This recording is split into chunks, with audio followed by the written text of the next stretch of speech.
Well, everyone, it's April 27th, beautiful spring day here on Vancouver Island. I've been sharpening some chains the last couple days. This morning, me and my friend 2100 Steve did a couple chains up on my Symington grinder here of some pre-ground still chain that I reground, and I'm just getting his feedback tonight about how it cut. So I haven't chisel ground for a while, but I'm just teaching myself again. This is a really old Symington, a model S450. There's not a lot of adjustment on it, but I got it dialed in pretty good. Biggest thing is keeping your chains clean and then keeping your wheel dressed properly. And just don't overthink too much. Just keep it basic and you got a good grind. Cleaning up around here a lot today. You know, spring cleaning, let's call it, right? So I got my battery mower. I got to get back to my my pressure washer's here so I can wash some stuff. That mower is going, and just chucking a bunch of stuff out and organizing. In the shop here today I did a lot of moving around and cleaning. I got my rack here for saws to be done and some that are done. Got some new stuff up on my wall here. I've been just kind of sitting around the back here from stuff that people have sent me. Spokane Fire Department, Vernon, a few different places. You don't want to see back there. It's just a bunch of old saws hanging around in parts, right? So yeah, I've also been around the 3120 again the other day. It ran really good. I got it dialed in pretty decently, and I'm going to finish off a few things on it. Got a few saws over there that are ripped apart that I'll be doing on Monday morning. A full circle crank here I found on my dad's for 3120. I'm going to maybe build one more 3120 for racing this year. See how it goes. This bar, I had it water jet cutted, and I think I made a mistake because I want to fill it in with epoxy, but I don't know if it'll pop out. With speed bucking, it might just be fine versus falling, of course, but it's a beautiful bar. I'm going to try to fill it with an epoxy and put it on my nice McCullough hot saw, which me and Chance got running really good. Chance Wool from Tacoma. Me and him worked on this a bit, but I'm going to work on it a bit more next week. It's the 101 with the HL carburetor on it, carb. See how it goes. Want to talk about a couple more things right now that Bucket mentioned today on his live feed, and we'll get you dialed in what I'm doing coming up. What I'm doing. Show you a couple pictures I put up today. My friend Brian McKenzie. We first started falling. He's running a 288. That guy there, man, I don't know, I forget his name, but what a cedar tree that is, eh? Wow. There's my old Uncle Gordy from Jordan River, riding his Harley. He took me for a couple rides on it. There he is working on 2100. He always wore that kind of navy kind of hat. Kind of cool. There's me and him standing there looking over McCullough. Yeah, super nice fella. Me with old Charlie Pelags from Canadian Performance Products. He sponsored me go-kart racing in Ontario years ago. My good friend Johnny Sutton, one of my best friends I grew up with, that I've raced karts with for 48 years. He's still racing, and I'm still racing. Me and my good old dog Timber hanging out at the lake up in Zippermouth Lake. You know what that means. And my good old buddy Wilson and me and Timber in the boat. Timber was a bit of a pain in the butt, but hey, man. We are fishing. Here's my dad falling a cedar tree locally in Imo. I remember that day, actually. It's funny, I remember it. 125 he was running. Sure looks like me, eh? And just other random photos of my life, my brother and me racing. Yeah. What I just did here earlier, I have my original toolbox I had when I was a kid. This toolbox I've had since I was about 15, 16. You can tell by the Sears Craftsman emblem. Thumbs up for kart racing.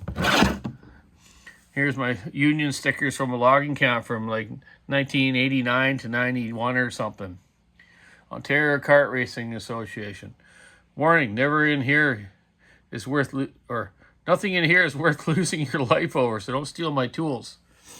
Yeah, just some funny stuff. I just put the latches were messed up on it. I just put some new ones on it here, just screwed them in. I'll put a little clasp over here, or a little something over there, and in here I have only just my kart racing tools, right? Here I have my workbench. I do my assembly and disassembly.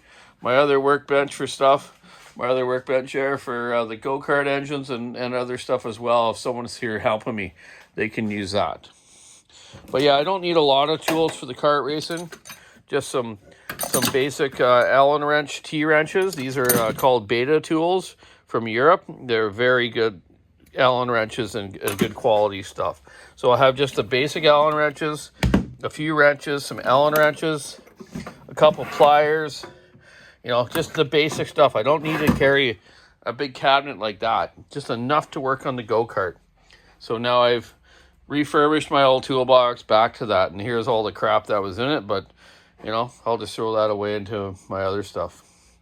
So I'm just going to show you now a particular item that I'll be working on and doing about a 4-part series on, which is our good old friend Buck and Billy Ray's 394.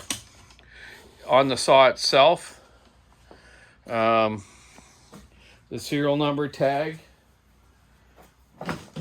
is a 1999. So you know that's 26 years ago. This is the muffler he had on. I think maybe Bear Claw made that one. I think it's kind of cool. We'll see if he wants to run that and stick original, which I think he will. The piston and cylinder are not scored, but I'm going to take this thing apart and I'm going to show you exactly what the difference between a 394 and a 395 was, and what's wore on the saw over the amount of time he ran it. I really don't know actually the hours he ran this saw, you know, like they don't have the system like the new saws where you can plug him in and tell the hours and stuff, but the way it looks, it's had some use, all right. But you know what? These are a strong, good saw, built very well. And then I'm going to also show you the history of Husqvarna's, of kind of what were the big saws that were started here on the west coast of Canada, or the west coast of North America, really. I'm sorry, I got to include, you know, Oregon, Washington, California, you know, Idaho, all those places have big wood too, and they all use big saws too. But predominantly, you know, big saws were used a lot here with big bars. There's a lot of the old growth timber that used to be felling, not so much anymore. You know, there's still lots out there, and lots of really nice second growth and third growth coming up too. That is beautiful wood. There's nothing wrong with it. You know, all these people that are against old growth logging, which I agree with. I'm not totally into it, but you know what? That made a lot of families working in the years ago. You know, we knew no better. The government said, "Hey, you go log this." We do that, right? The government controlled the logging practices in the forestry program, right? But you know what? There's still a lot of nice wood here, and it's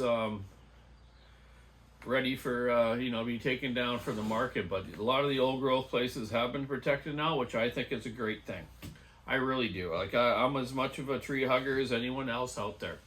I've done lots of help with salmon reenhancement programs and whatnot, and just wanted to say that, okay?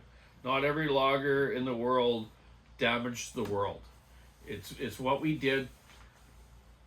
It's the kind of work we did to build houses, paper, magazine paper, you name it, man.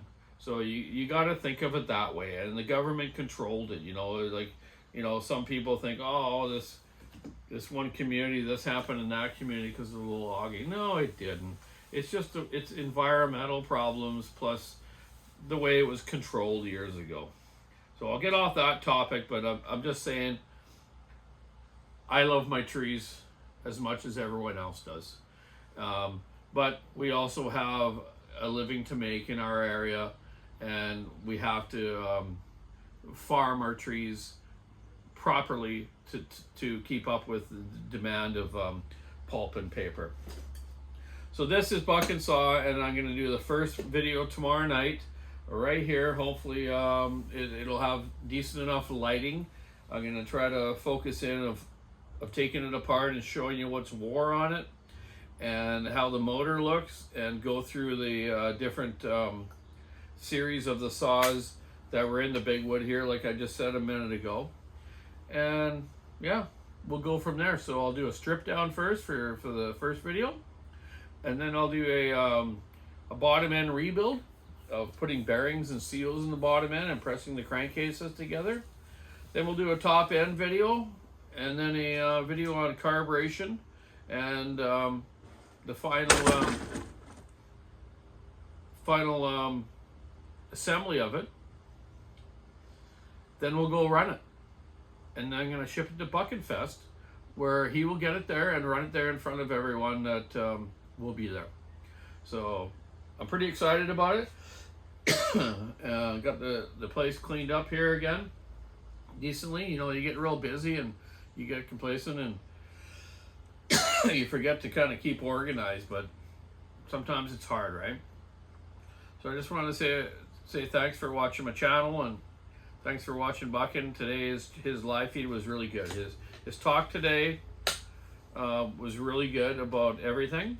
And as I was working down here cleaning up my shop and organizing, I listened to the whole thing. I didn't comment a lot or talk a lot. I just said a few things. I don't have time to sit down and do that all day. But I love you for that, Buckin, and everyone else out there for watching both of us. And we'll keep in touch a lot more, and hopefully get you some good content here of what I'm doing here. So have a great day. I'm heading out to have a nice little birthday dinner with my daughter tonight, and her young fella, young man she's staying with these days. It was her birthday a couple weeks ago, April 2nd. So I'm a few weeks after, but she was in university and she's home now for a break. So it'll be nice to spend some time with her.